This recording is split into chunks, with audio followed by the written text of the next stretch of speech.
So bago po ako mag-start sa uno, isa po akong estudyante sa Lasal. Ang course ko po is IT.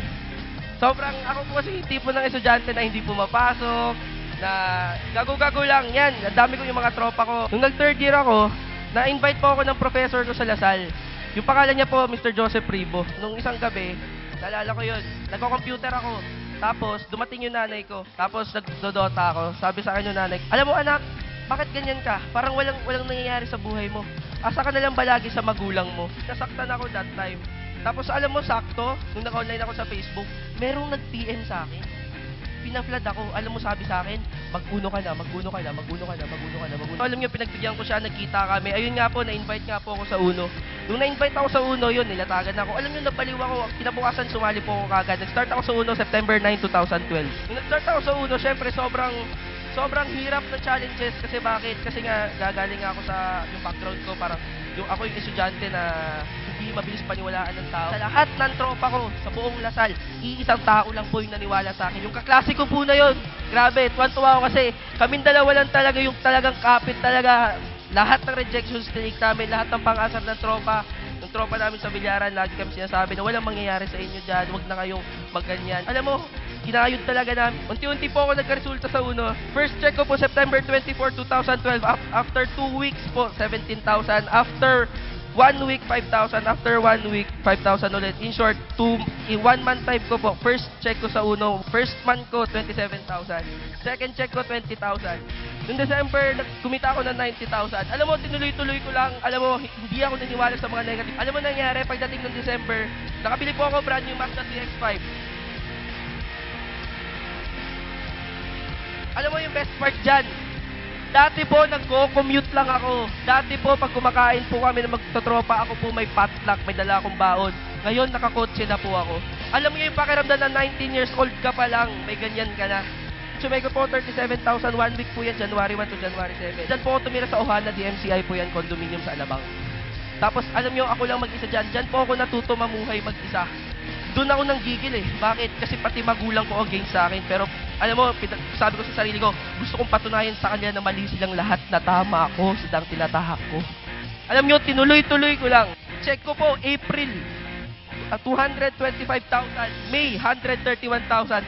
2 months time, 19 years old po, estudyante, 350,000 kinita. Pwede na. Nakabili po ako ng sarili kong bahay sa Avida Settings. Sobrang ganda nung blessing kasi bakit ang gusto ko po mangyari, pangarap ko para sa magulang ko, naabot ko po yung Millionaire's Club in just 8 months. Naging top earner po ako ng uno. Alam nyo, bukod sa pera na kinita ko sa uno, yung pinakamasarap dyan, yung pagmamahal ng magulang at respeto ng magulang. Hindi mababayaran ng pera. Nung na-aksidente ako, nung kinuha ko nung ambulansya, sabi ko, hindi sarili ko yung hinahanap. Sinasabi ko, buhay pa ba ako? Hindi eh. Yung kotse ko, okay ba? Yung kotse ko, kamusta? Oo, maayos pa ba yun? Bakit? Kasi alam mo yung pakiramdam na lahat na pinaghirapan mo nawala ng isang pagkakamali lang. Eh, parang feeling ko, susuko na ako. Parang sabi ko nga sa sarili ko yung dati, parang ayoko na, hindi ko na kaya. Gusto ko na mag-quit. Alam mo, andyan lahat ng mga leaders ko, yung mga downlines ko, sabi nila sa akin, kailangan ka namin. Maraming kailangan ng tulong mo. Upline, huwag kang sumuko. Tutulungan ka namin. Sabi nila sa akin, tara, bangon tayo ulit. Alam mo, doon yung mga upline ko, especially sila RJ, sila Joseph, sila Jojo. Grabe yung pagmamahal nila sa akin. As in, suporta, step by step talaga ginawa ko. Alam nyo, doon ko na-realize. Isa akong natutunan na hindi ko natutunan sa eskwelahan. Doon ko na-realize na ang buhay nakadesign para matuto tayo. So, buti na lang nadapa ako. Bakit? Kasi natutunan kong bumangon ulit. After 3 months, nakabili po ako brand new na Toyota 86. Alam mo yung pakiramdam nang nasa Toyota ako, hinahanap sa akin yung nanay ko, magulang ko, kung sino daw ba yung rostata na nakabili niyan. Sabi ko, ako po yun. Nagulat sila, bata ako. Alam mo, ang sarap sa pakiramdam na bumibili ka ng sasakyan sa kasa, na hindi akalain na yung edad na yan, pwede palang bumili ng ganyang klaseng sasakyan.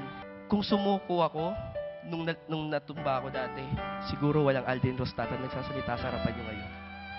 September 9, 2012 ako nag-start sa uno. Nakuha ko yung sasakyan ko September 12, 2013. Kung titingnan mo, 1 year. Yan po ang resulta ng estudyanteng to. Pwede na. Kaya nga, sa lahat ng estudyante dito, sinasabi ko sa inyo, huwag kayong huminto mangarap. Bakit? Kasi ako na po nagsasalita sa harapan niyo yung sasabi, lahat po posible. Bakit ako nag-uno? Simple lang. Kasi yung magulang ko, ano sabi sa akin? Anak, wala ka bang papatunguhan sa buhay mo? Alam mo, ngayon sinabi ko sa kanila, Mami, ito na po ako.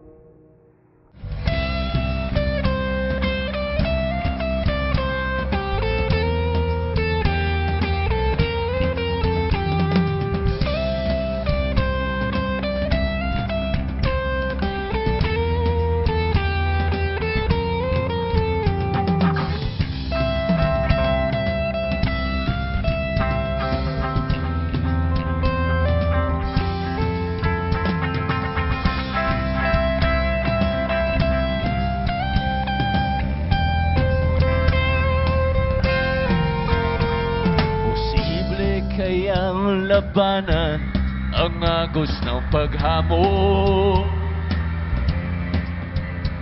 mabuwal at madapa man,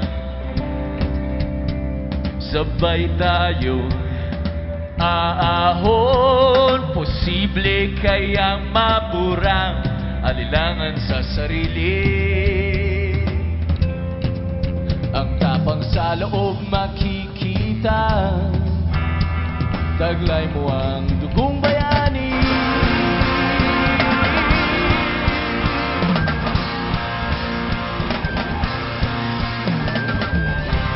Sulong laban, huwag uurong. Pakinggan sa iyong puso ang sigaw na natibulong.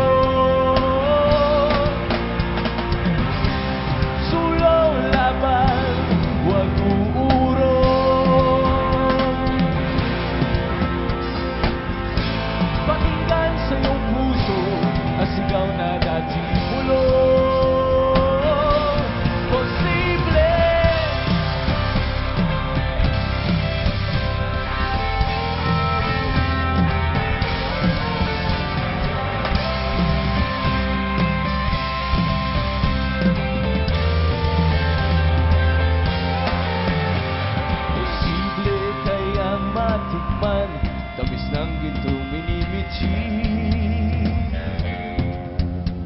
sa kagat ng bawat laban, magtatagumpay kang muli.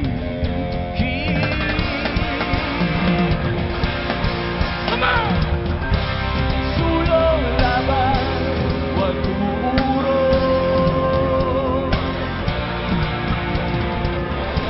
Pakinggan sa iyong puso ang sigaw na natibulong. Sulong laban, huwag uurong. Pakinggan sa iyong puso ang sigaw na natibulong. Posible.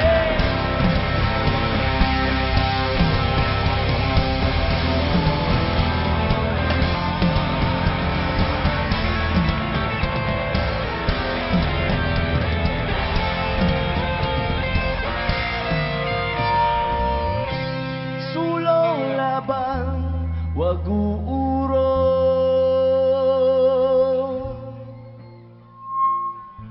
Pakinggan sa iyong puso ang sigaw na dati bulong.